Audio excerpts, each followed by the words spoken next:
आज यहाँ पर के बारे में वगैरह क्या जानकारी है?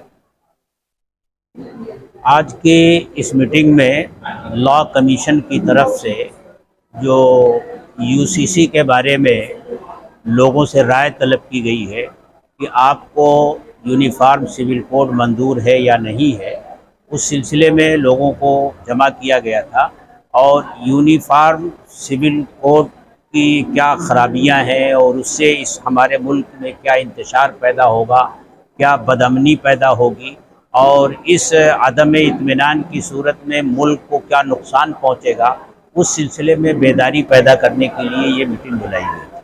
हमारे साथ बहुत से ऐसे लोग हैं जो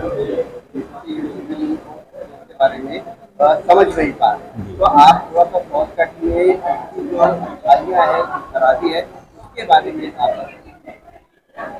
देखिए, हमारा ये मुल्क जो है ऐसा गुलदस्ता है जिसमें बहुत सारे मज़ाहिब के मानने वाले लोग रहते हैं। हर एक की अपनी रस्म है, रिवाज है और हम मुसलमानों के पास तो अल्लाह का भेजा हुआ कानून है, आसमानी किताब है।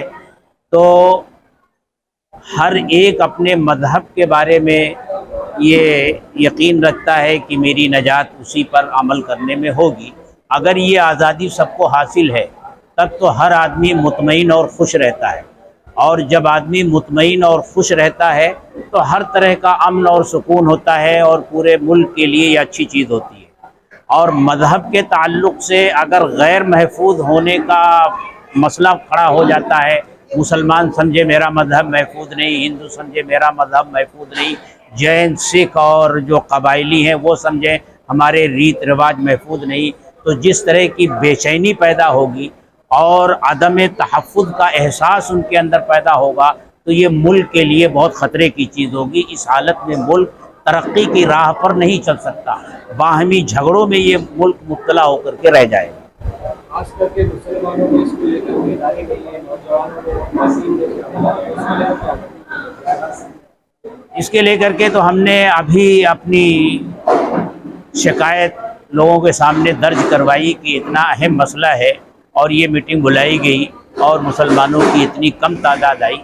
लेकिन अल्हम्दुलिल्लाह मुस्लिम पर्सनल लॉ बोर्ड और जमीयत उलमा और दूसरी तंजीमें इस सिलसिले में बेदारी मुहिम चलाए हुए हैं और पूरे मुल्क में मुसलमान इसके बारे में अपनी राय यही दे रहा है, नो यूसीसी, और यही राय जा रही है और अब तक लाखों करोड़ों की तादाद।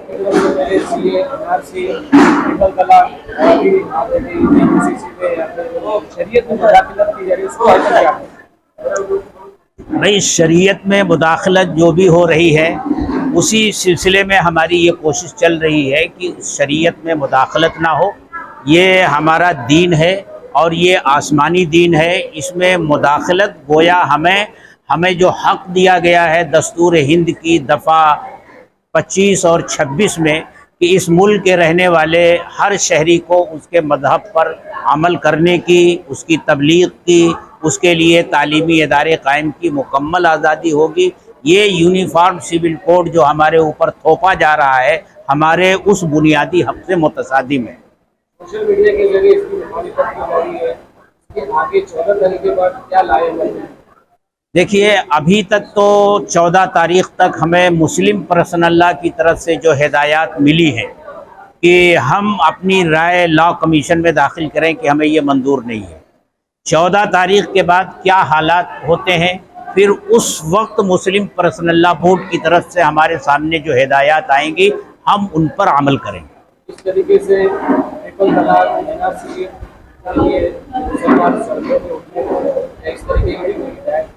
वो मुस्लिम पर्सनल लॉ फैसला करेगा।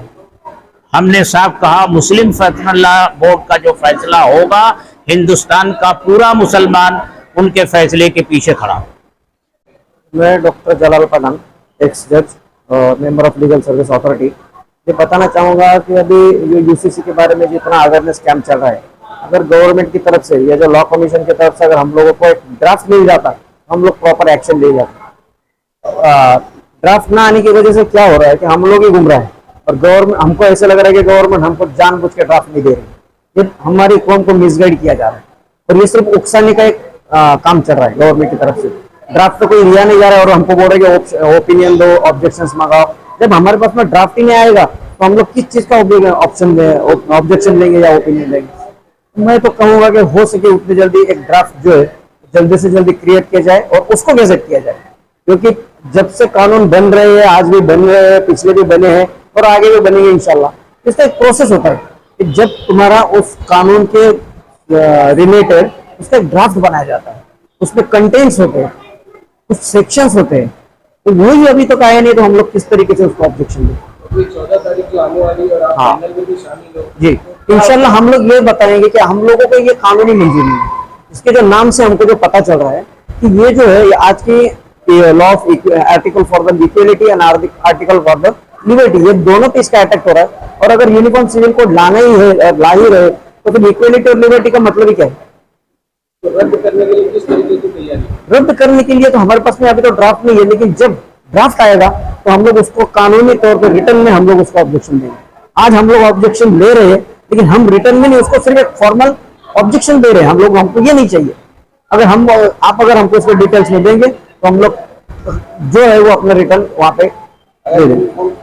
आगे जाता है तो इसके लिए आप लोगों का आगे का कदम हमारा PIL रहेगा, सुप्रीम कोर्ट। मुसलमानों के अलावा और गैर मुस्लिमों भी इसके मुखालिफत चल रहा है। जी बिल्कुल चलना ही है, क्योंकि हर एक का अपना अपना कल्चर है, हर एक का अपना अपना एक कल्चर, संस्कृति, परंपरा है। जिन लोगों को मालूम है, जिनको अपने राइट्स मालूम है, तो वो तो लेंगे ही लेंगे।